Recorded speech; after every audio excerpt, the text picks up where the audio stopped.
নিজেদের দেশে বিশ্বের সেরা মেধাবীদের আকর্ষণ করতে ভিসা ফি বাতিলের প্রস্তুতি নিচ্ছে যুক্তরাজ্য।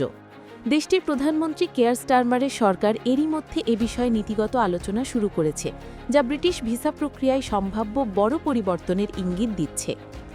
বার্তা সংস্থা রয়টার্স ২২ সেপ্টেম্বর এক প্রতিবেদনে জানিয়েছে, কেয়ার স্টারমারের নেতৃত্বাধীন সরকার বিশ্বের শীর্ষ বৈজ্ঞানিক, একাডেমিক ও ডিজিটাল বিশেষজ্ঞদের যুক্তরাজ্যে টানতে ভিসা ফি পুরোপুরি বাতিল করার প্রস্তাব বিবেচনা করছে। এই উদ্যোগ মূলত দেশের অর্থনৈতিক প্রবৃদ্ধি ত্বরান্বিত করার লক্ষ্যেই নেওয়া হচ্ছে।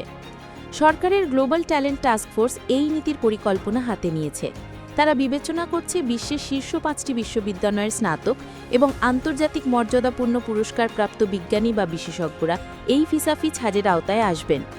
এ প্রসঙ্গে একজন ব্রিটিশ কর্মকর্তা ফিনান্সিয়াল টাইমসকে জানিয়েছেন, ভিসা ফি বাতিলের উদ্যোগ মূলত প্রতিযোগিতামূলক বৈশ্বিক পরিপ্রেক্ষিতে নেওয়া হচ্ছে।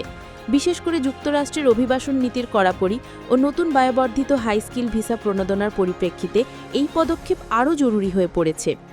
রয়টার্সের প্রতিবেদনে বলা হয়েছে, যুক্তরাষ্ট্রের ট্রাম্প প্রশাসন সম্প্রতি H-1B ভিসার জন্য নতুন আবেদনকারীদের $1 লাখ ফি ধার্য করেছে। যুক্তরাজ্যের এই প্রস্তাবিত ভিসা ফি ছাড় পরিকল্পনা এই পরিস্থিতিতে আরও গুরুত্ব পেয়েছে।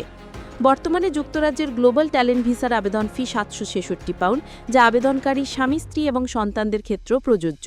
তবে নতুন প্রস্তাব বাস্তবায়িত হলে এই অর্থ পরিশোধের প্রয়োজন হবে না। ডাউনিং স্ট্রিট ও ট্রেজারিতে চলমান আলোচনার মধ্যে এই সংস্কারের সিদ্ধান্ত আগামী নভেম্বরে ঘোষণার জন্য প্রস্তুতি নেওয়া হচ্ছে।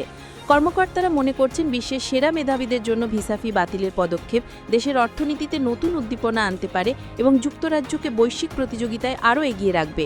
বর্তমানে ভিসা নীতি সংস্কারের পরিকল্পনা নিয়ে সরকার কোনো চূড়ান্ত মন্তব্য করেনি, তবে আন্তর্জাতিক প্রতিযোগিতার প্রেক্ষাপটে যুক্তরাজ্যের এই পদক্ষেপ শীর্ষ মেধাবীদের আকর্ষণের ক্ষেত্রে গুরুত্বপূর্ণ প্রণোদনা হিসাবে দেখা হচ্ছে।